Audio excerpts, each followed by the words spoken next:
Wala nang maraming paligoy-ligoy pa, diretso sa punto na.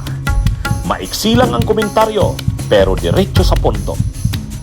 Maraming kuro-kuro, may tiwali, may totoo. Dito, sa puntong diretso tayo. Punto, diretso. Naglabas ang may nakita tayo ito, Ranking of Ultra Bilyonaryo 2025. Sa bagong ranking na ito, di ba dati, pag sinabi mong mga bilyonaryo sa Pilipinas, ang nangunguna dati si Villar, pero ngayon hindi na. Number 2 na lang si Villar. At ang layo, Si Enrique Razon ang nangunguna. Ang net worth ni Enrique Razon ay 13.4 billion. Si Manny Villar, 4.8 billion. Grabe. Number 1 noon si Villar. Ang binaba ng net worth ni Villar ay 74%. Negative 74% mga kabunyog. Ha? Si Razon tumaas ng plus 23%. Ha? Pero si Villar 74%.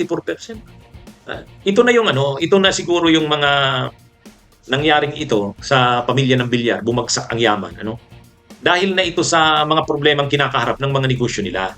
Alam naman natin yung Prime Water. Ang problema 'yan. Kahit yung kanilang Vistaland, yung kanilang real estate, maraming problema rin kasi yung overvaluation. Sobra-sobra yung valuation na linagay sa kanilang mga pag-aaring lupa. O ngayon naki-question ngayon. Sa SEC, naki-question. Kaya maraming problemang kinakaharap. Ang alam nga natin yung Prime Water, ibininta na yata nila yung Prime Water. Kaya ang problema kasi sa yaman, ang lumilitaw dito, ang problema kasi sa yaman ng Villar, nakakabit sa politika. Kumbaga, ang sobra silang yumaman, nagamit nila ng todo ang politika. Yung kasing ibang mga negosyante, ginagamit din nila ang politika, kahit naman sila Razon, kahit sila Ramon Ang, Lusyutan, itong mga C. Pero, talagang yung yaman nila, galing sa makatotohanan, honest ng yaman. Ha? Ito kasing Villar, tulad nun, overvalued yung halaga ng mga lupa, overvalued. Ibig sabihin, mayroong pagkasindikato. Kasi binumbahan mo yung valuation ng lupa. Kaya, syempre, yung assets mo, yung net worth mo dati, sobrang taas. Pero hindi naman yung totoo kasi binumbahan nga Parang may sindikato na sinubrahan yung valuation ng mga lupa ng real estate business nyo. Ngayon, kinokorek na yon. Di biglang bagsak ngayon. Ganon din yung mga kontrata nila ng Prime Water. Napaboran sila nun kasi syempre malakas din sa politika ang mga Villar. Ngayon, marami na ring mga kapalpakan, marami nang nagrereklamo sa Prime Water. Naobliga na sila ngayon na i-dispatch na ito. Kaya, kumbaga, yung dati kasing lakas ng negosyo ng mga Villar lumalabas, hindi totoo na yun talaga yung lakas nila. Halimbawa, yung valuation ng mga lupa, overvalued. Binumbahan lang. Hindi naman talaga yan yung totoong value ng lupa nila.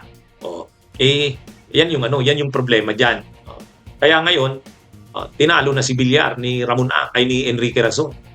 Malapit na nga sa kanya si Ramon Ang. Sila Lusyutan, yung mga C, yung mga Co. Yan mga kabunyog, mga kababayan.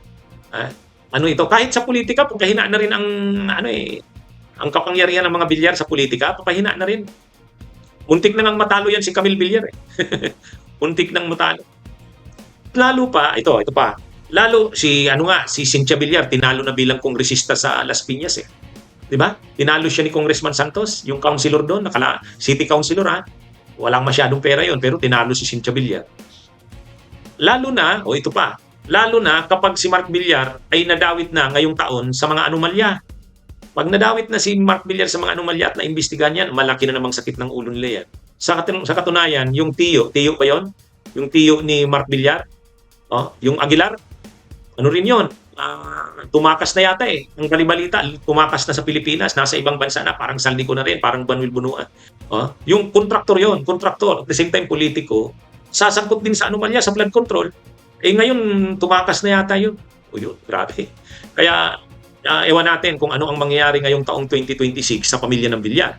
Ang malinaw, nararamdaman na nila yung epekto. Bagsak na ang kanilang mga negosyo, hindi na top si ang Villar sa mga bilyonaryo. At marami silang kinakaharap ng problema. Dinispatch na yata nila ang Prime Water. Itong overvaluation ng kanilang mga real estate assets, hindi pa yata nalalampasan nila to. Hindi pa. At itong kay Mark Villar, posible siyang masangkot dito sa mga anomalya sa flood control ngayong taong 2026. Problema to. At hindi lang sa kanila, kahit yung angkan ng Aguilar, yung isa nga tumakas na, pumunta na ng ibang bansa. Parang nakakarma yung mga Villar mula sa dating sobrang yaman, mayaman sa negosyo, malakas sa politika, ngayon papahina na sila. Papahina na. Nabanggit yan si Mark Villar ni Bernardo doon sa kanyang sinumpaang salaysay. Nabanggit yan. Kaya abangan natin kung anong susunod na mangyari. Okay mga kabunyog, mga kabayan, magandang araw po sa inyong lahat. Mabuhay po tayo. It's been a punishing year for Philippine equities, and the pain is felt at the very top. As markets slide, the country's richest face a rare shakeup. Only a handful of tycoons grow richer in 2025, while most watch billions evaporate. Leading the survivors is ultra-billionaire ports and gaming magnate Enrique Razon Jr.